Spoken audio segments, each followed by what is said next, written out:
He was not French. Born on Corsica to a family that could barely afford his education, he arrived at the French military academy speaking with an accent that made the other boys laugh. No connections, no wealth, no name that opened doors. He had one thing, a mind that never stopped.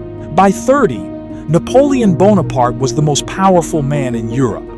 Not because the world gave him anything, because he refused to accept what the world said was possible. Napoleon read the way other men breathe: military history, philosophy, mathematics, law, geography.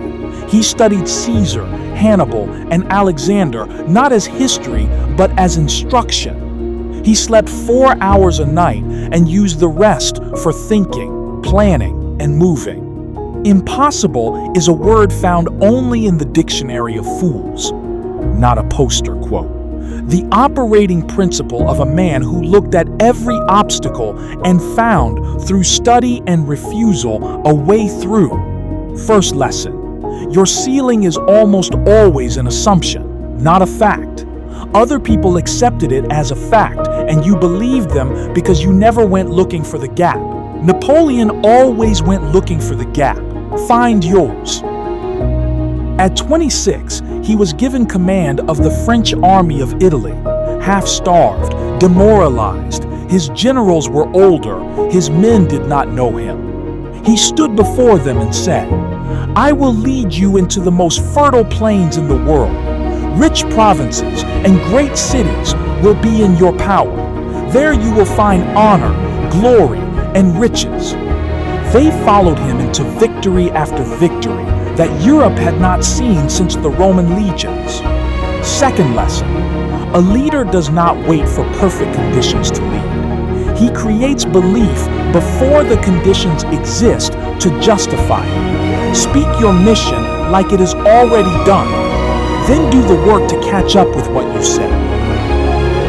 Ask me for anything except time. His doctrine was simple. Move faster than the enemy expects. Strike before they organize. His armies covered ground at twice the pace of any force they faced. Speed is not only physical, it is psychological. The man who moves forces everyone else to react. Third lesson: the modern man waiting for perfect information before he acts is always late. You will never have perfect conditions. Move, adjust, move again. The man who hesitates long enough will always find a reason not to begin. Napoleon was not only a warrior, he was a builder.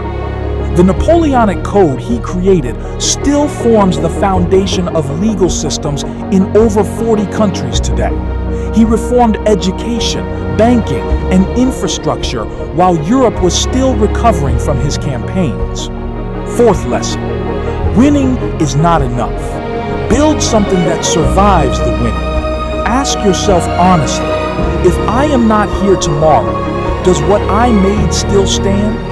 The men who echo through history are not only the ones who won, they are the ones who built things that kept working after they were gone.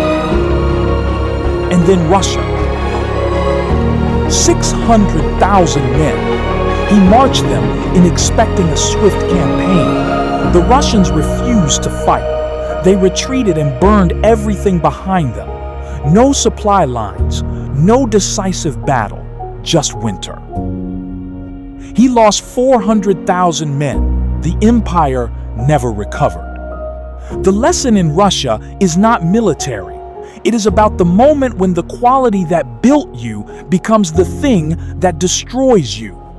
The refusal to accept limits is a superpower until it becomes the inability to read reality clearly and retreat. Fifth lesson: the same quality that builds you can break you if you cannot govern it. Ambition without judgment is destruction with better branding. Know when to advance. Know when to hold. Know with brutal honesty which one the moment demands. Napoleon died in exile on the island of St. Helena, 51 years old, isolated, a continent away from everything he had built. He spent his final years dictating his memoirs, shaping how history would remember him. Even in defeat, he was still building. And when they took everything from him, he picked up a pen. You do not need an empire to apply what Napoleon lived. You need the willingness to read more than you are comfortable reading, to move faster than feels safe, to lead before the resources justify it, to build things that outlast you, and to know with honesty when the campaign you are on has become the thing destroying what you built. The world will not hand you the territory. It never did. Not to him, not to Alexander, not to any man worth remembering. The territory is taken. Go take yours.